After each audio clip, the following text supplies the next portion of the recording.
Welcome to Night Story X Fear, where every whisper hides a secret and every story leaves a scar. If you dare to listen, then like, share, and subscribe before the darkness takes you. And tell us in the comments what haunts you the most. Night Story X Fear, where fear never sleeps. The worst thing about a truly great Halloween haunt is the erosion of reality. When you are surrounded by professional special effects, paid actors, and endless streams of fog, the line between a carefully crafted prank and a genuine threat doesn't just blur, it vanishes, leaving you trapped in the costume of terror. This happened to my fiancée, Sarah, and me 5 years ago, in what has to be one of the most unsettling and ultimately real experiences of my life. I'm calling this one the ultimate Halloween scare, and it took place in a suburban area of Connecticut that for one night a year became infamous. The neighborhood, known as Black Creek Ridge, was where the ultra-wealthy decided to spend their money competing not with cars or watches, but with Halloween displays. Think entire houses transformed into professional-grade movie sets. They hired special effects artists, trained actors, and used industrial fog machines.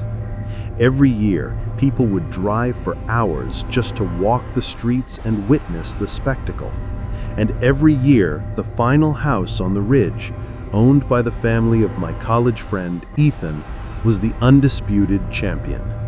It was always the scariest, the most elaborate, and the one we were most eager to see. The unspoken rule, the mantra we repeated to ourselves as we walked the dimly lit streets, was simple. If it's too real, it's just money. It was October 31st, about 11 p.m. The crowds had mostly thinned out, leaving just a few straggling groups and the eerie silence that follows a great party. Sarah and I were walking up the cobblestone drive of the Miller house, Ethan's family home.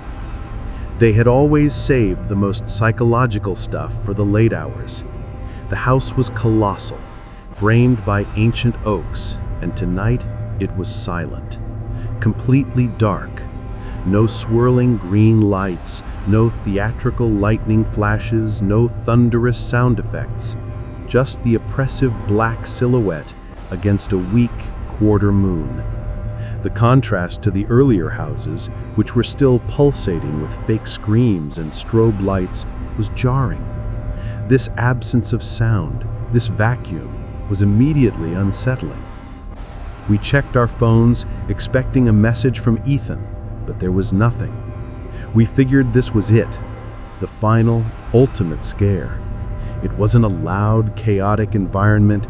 It was a slow, psychological breakdown, the kind of dread that creeps into your skin rather than jump scares you out of it. We approached the porch, the silence amplified by the crunch of dead leaves beneath our feet.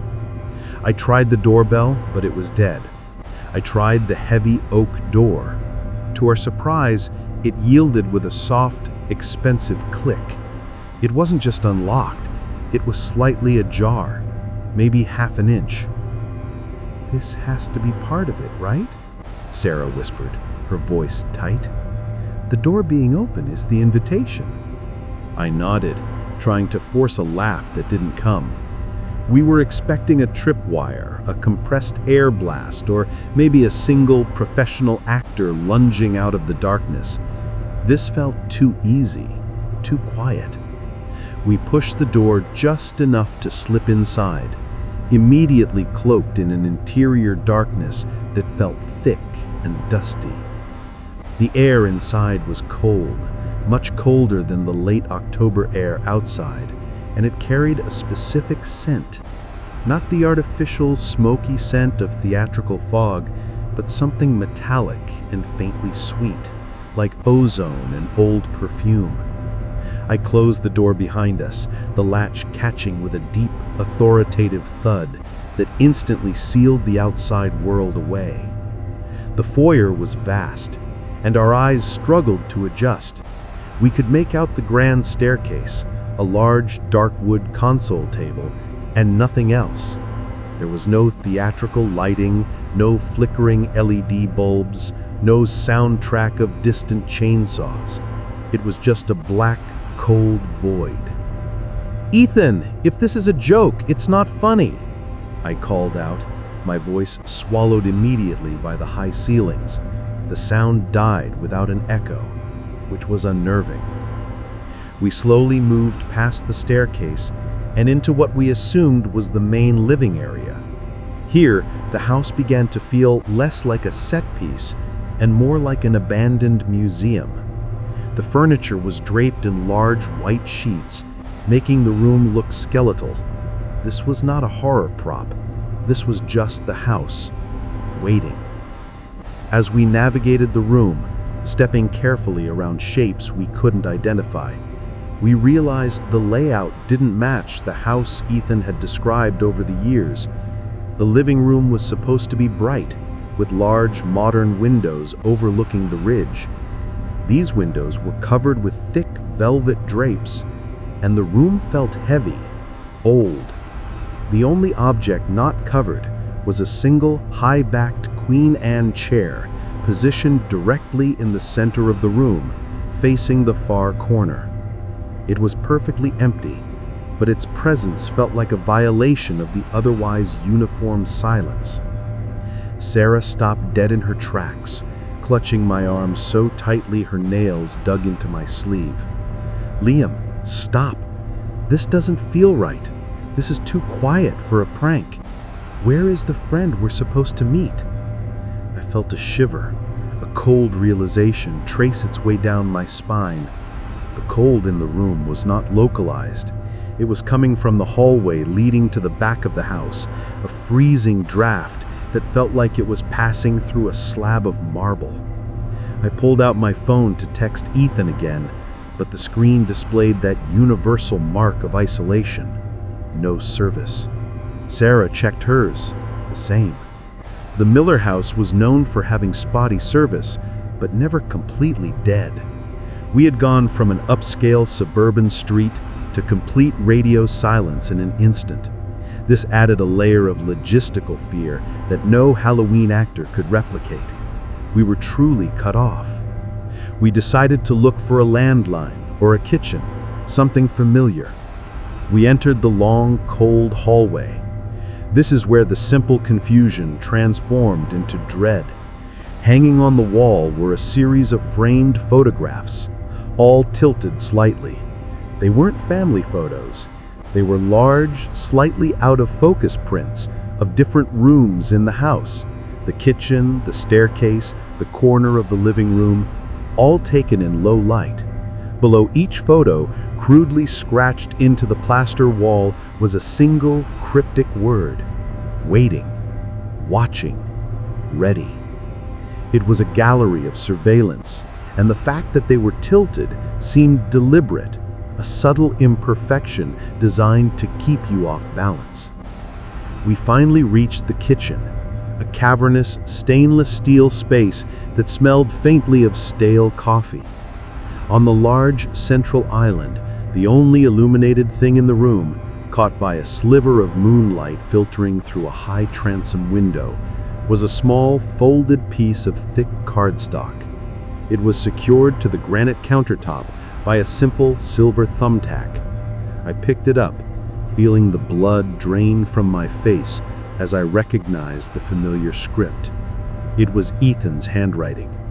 The card was a standard greeting card, but the inside was used as a notepad. The message, scrawled in black ink, read, "The Halloween party is tomorrow night. We aren't home yet. Don't go to the basement. He's still here."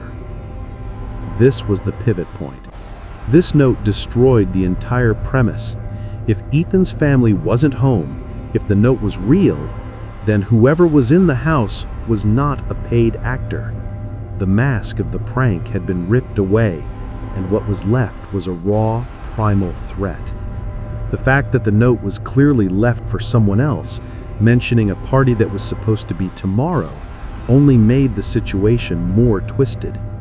We had stepped into a narrative that wasn't meant for us. We were extras in someone else's horror story. As I held the note, my hand shaking, we heard it. It came from the floor above us, a sound so slow, so deliberate, it was almost worse than a scream. It was the sound of something heavy being dragged across an uncarpeted floor, a sound that shuddered the ceiling beams above us. Drag. Stop. Drag. Stop. It moved slowly, ponderously, from the west wing of the house, heading directly towards the main staircase. Sarah didn't speak. She didn't need to. We moved silently on pure instinct. The kitchen offered no real hiding spots, but adjacent to it was a small walk-in pantry, tucked behind a swinging door. We slipped inside, gently pulling the door closed until it was only open a crack, giving us a narrow, vertical view of the kitchen island and the hallway leading back to the foyer. The dragging sound had stopped.